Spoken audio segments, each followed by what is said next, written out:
Medina Medina Medina Medina Medina Medina Medina Medina Medina Medina Medina Medina Medina Medina Medina.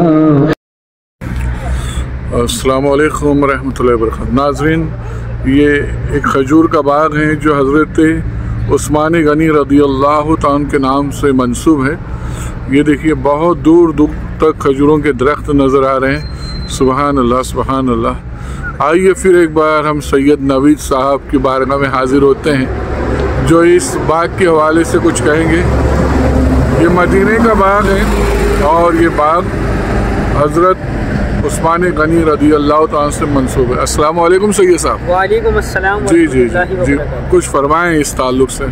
ये जो आप खूबसूरत सा बाग देख रहे हैं, ये मदीने की ज़मीन पर ओहद की वादी में प्यारे आका सल्लल्लाहु अलैहि वसल्लम ने फरमाया कि जब भी ओहद की वादी में आया करो तो कुछ ना कुछ खा लिया करो, हत्ता कि तुम्हें खाने के लिए कुछ ना मिले तो यहाँ के पत्ते ही उठा के खा लिया करो। तो ये ओहद की ज़मीन के ऊपर बाग है जो हज़रत उस्मान गनी रदियल्लाहु ताला अन्हु के नाम मुबारक से मंसूब है। ऐसे तो मदीने के अंदर पूरा मदीना ही हज़रत उस्मान गनी रदियल्लाहु ताला अन्हु के नाम का है।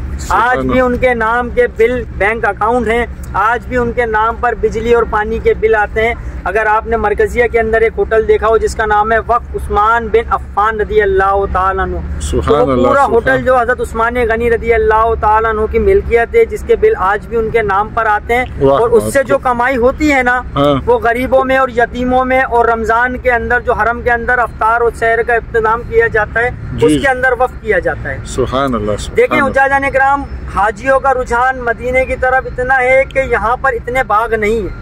जी जी। देखें, बाग हमारे मुल्क में भी है, खजूर हमारे मुल्क में भी मिल जाती है और यहाँ से सस्ती मिल जाती है, लेकिन हम यहाँ से क्यों लेकर जाते हैं?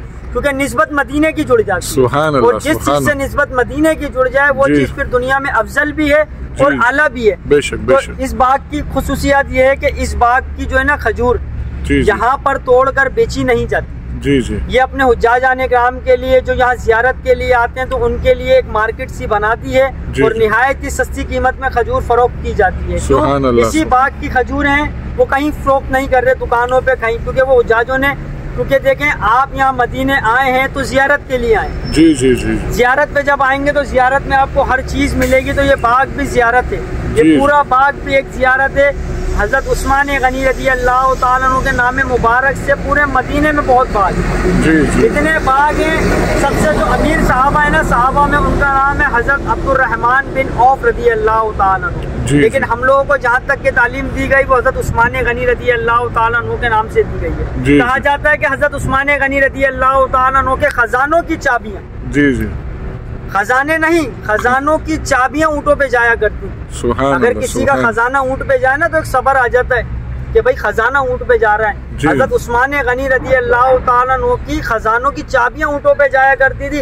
हज़रत उस्मान गनी रदियल्लाहु ताला अन्हु हया के पैकर हैं। बेशक बेशक। प्यारे आका सल्लल्लाहु अलैहि वसल्लम की दो शहजादियों से आपका निकाह हुआ और सहाबा आपको कहा करते या ज़ुन्नूरैन या ज़ुन्नूरैन, ए दो नूर वाले, ए दो नूर वाले। तो इस बात से ये बात साबित होती है कि तेरी नस्ल पाक में है बच्चा बच्चा नूर का, तू है ऐने नूर, तेरा सब घराना नूर का। जब हज़रत उस्मान गनी रदियल्लाहु ताला अन्हु दायरा इस्लाम में दाखिल नहीं थे तब भी वो सखी थे। बेशक। जब दायरा इस्लाम में दाखिल हो गए तो उनकी सखावत का अल्लाह ने उनको लक़ब दे दिया गनी। गनी का मतलब सखी, गनी सब वफ़ कर देने वाला। यहाँ पर एक कुआं था बीरे उस्मान, जी जी जी, जो यहूदी की मिल्कियत में था, तो यहूदी मुसलमानों को बड़े महंगे दामों में उसका पानी फरोख्त किया करते। तो प्यारे आका सल्लल्लाहु अलैहि वसल्लम की खिदमत में जब ये माजरा आया तो मेरे आका उस कुएं के पास गए और वहाँ पर हाथ बुलंद करके ऐलान किया, हे कोई मुझसे जन्नत खरीदने वाला, हे कोई अल्लाह के नाम पे इस कुएं को मुसलमानों को देने वाला, और मैं मोहम्मद अल्लाह की कसम खाता हूँ कि मैं जमानत देता हूँ कि जन्नत में उसके नाम की नहर होगी, उसके नाम का महल होगा।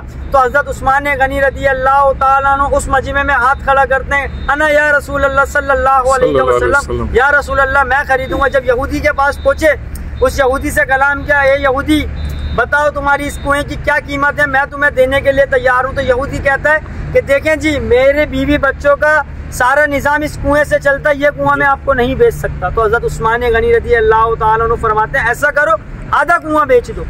आधे कुएं से मुराद ये हुई कि एक दिन तुम्हारा, एक दिन मेरा। जिस दिन मेरा दिन होगा उस दिन मुसलमान फी सबिलिल्लाह पानी भरेंगे।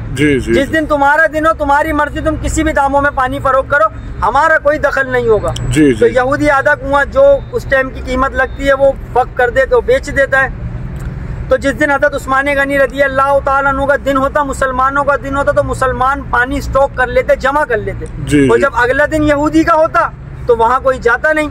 यहूदी इस बात से भी बड़ा परेशान हो गया कि यार ये तो मेरा सारा वो खत्म हो गया। तो वो क्या करता है, हज़रत उस्मान गनी रज़ी अल्लाह ताला अन्हु की खिदमत में फिर हाजिर होता है, कहता है कि ये पूरा का पूरा कुआं मैं आपको बेच रहा हूँ, सुभान अल्लाह, आप ये पूरा कुआं खरीद लीजिए और मुसलमानों को वक्फ कर दीजिए। और वो इसी बात के ऊपर उन्हीं के दस्ते रहमत पर इस्लाम कबूल कर लेता। बोले इतने सखी, मैंने तो ऐसा बंदा पहली दफा देखा है जो अपने आप को लुटाकर इस तरीके से दूसरों का सोच रहा है। तो वाकई में आप अल्लाह के नबी के सच्चे सहाबी हैं। अल्लाह है, अल्लाह के नबी सच्चे हैं, सादिक व अमीन है। इस बात पे मैं एतराफ़ करता हूँ और आज दायरा इस्लाम में दाखिल होता हूँ। तो ये पूरा जो बाग है इसका नाम है अरियाफ तैबा, जो ओहद की जमीन पे वाक़िया है। तो आप अल्हम्दुलिल्लाह आप इसकी ज़ियारत कीजिए। अल्लाह पाक आपको यहाँ आना नसीब करे, इस बाग में आना नसीब करे, आपके बड़े को भी आना नसीब करे, आपके छोटों को भी आना नसीब करे। और जो दुआएं आप अपने दिल में लिए बैठे मदीने वाले के सदके अल्लाह पाक वो पूरी आमीन, अल्लाह। हम तो खाते ही सदका मदीने वाले का है, जिनका खाते हैं उनका गाएंगे। हम तो खाते ही उनका और गाएंगे भी उनका। क्योंकि कौन देता है, देने को मुँह चाहिए, देने वाला है सच्चा हमारा नबी, देने वाला है सच्चा हमारा नबी। बस यही बात है। अल्लाह पाक ने ये दुनिया, ये कायनात जिसके लिए बनाई, अल्हम्दुलिल्लाह अल्हम्दुलिल्लाह आज आप हमारे हजरत साहब हमारे सामने, आज ये रसूल अल्लाह सल्लल्लाहु अलैहि वसल्लम के मेहमान है। और फरमाया कि मेहमान अपना रिस्क खुद लेकर आता है और जिसके मेजबान प्यारे आका सल्लल्लाहु अलैहि वसल्लम हो, उनकी तो फिर हद का कोई अंदाजा ही नहीं किया जा सकता। मेहमान अपना रिस्क तो हम अपना साथ लिए आ गए, लेकिन हम मेहमान किसके बने ये बड़े नसीब की बात। बेशक बेशक बेशक। तो हमारी मेहमान नवाजी कौन कर रहे हैं? सरकार जान आलम सरवर कौन है? हजरत मोहम्मद मुस्तफा सल्लल्लाहु अलैहि वसल्लम हमारी मेहमान नवाजी कर रहे हैं। इससे बढ़कर और क्या चाहिए? मदीने आना कमाल है। जी। मदीने आ जाना बड़ी कमाल की बात है, लेकिन मदीना छोड़ के जाना उससे भी बड़े कमाल की। जब तक नहीं आए तड़प दिल में है कि मदीना देखूं, मदीना देखूं, मदीना देखूं कि मेरे मौला मेरी आंखें मुझे वापस कर दे, ताकि इस बार में जी भर के मदीना देखो। जिसे चाहा दर पे बुला लिया, जिसे चाहा अपना बना लिया। ये बड़े करम के हैं फैसले, ये बड़े नसीब की बात, सब नसीब की बात। बेशक बेशक बेशक। इसमें किसी का कोई जोर नहीं चल सकता। देखें फकीर जो है वो मदीने की हाजिरियां लगा रहा होता और अमीर अपनी तिजारत में फंसा हुआ था कि बुलावा नहीं आया। बुलावा कैसे आएगा? तेरी नियत ही साफ नहीं है तो बुलावा कैसे आ जाएगा? तू लो तो लगा मदीने वाले से, जी। तू लो लगा पंजतन पाक से, बेशक बेशक बेशक बेशक। पंजतन पाक से लो लगा।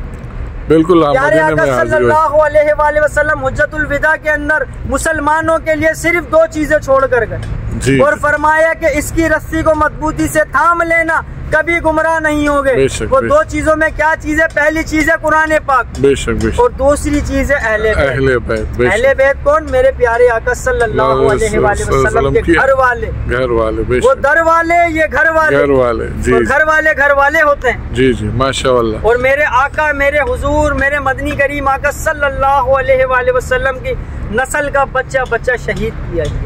बेशक बेशक। कोई भी अपनी रजाई मौत, अपनी रजाई तरीके से इंतकाल नहीं कर गए।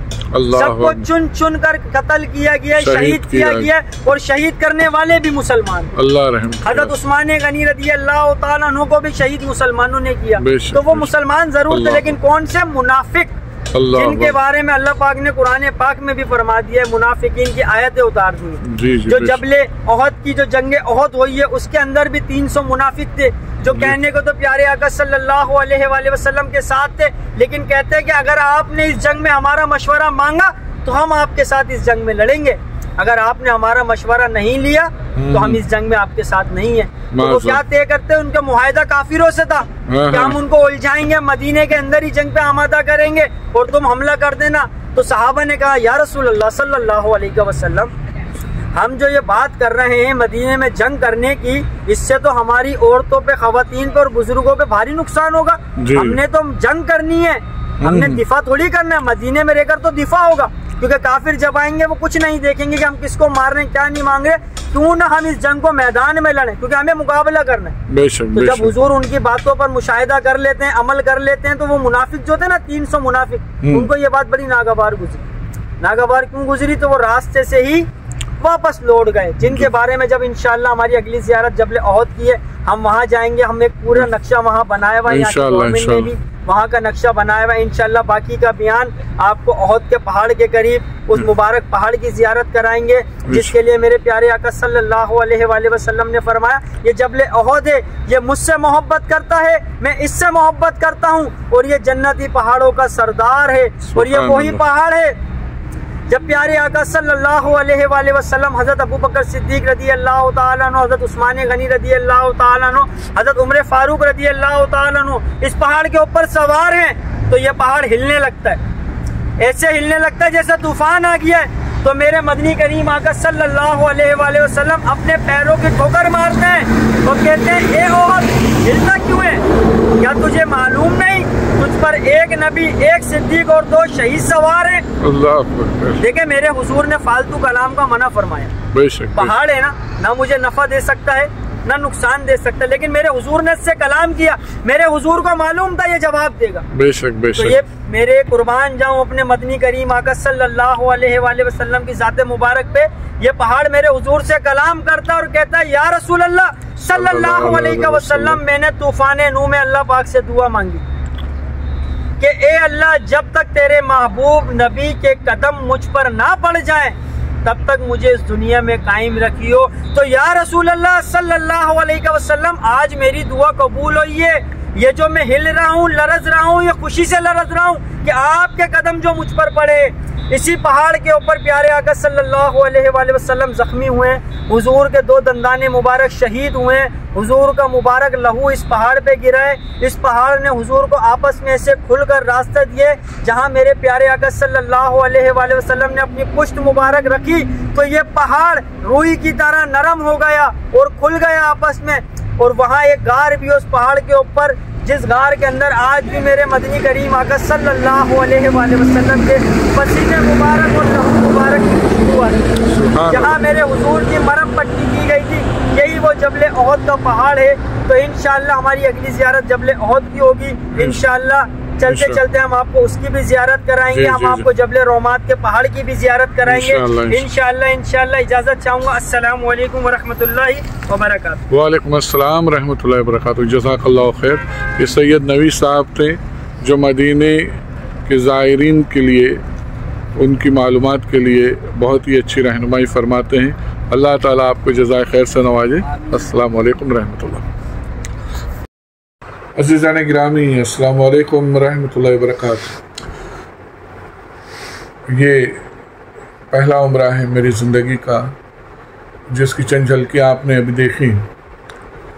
इंशाअल्लाह ताला इसी तरह मुक़द्दस ज़ियारतों के व्लॉग्स आप तक पहुंचाने की कोशिश करेंगे। और आप अपना खूब ख्याल रखें और मेमारी मिले चैनल को सब्सक्राइब करना ना भूलें। आपका मेज़बान मोहम्मद शाबान कादरी आपसे मुअद्दबाना मुल्तमीस है कि आप मेमारी मिले चैनल को सब्सक्राइब करें, लाइक करें और ज़्यादा से ज़्यादा शेयर करें। अस्सलामु अलैकुम रहमतुल्लाहि व बरकातुहू।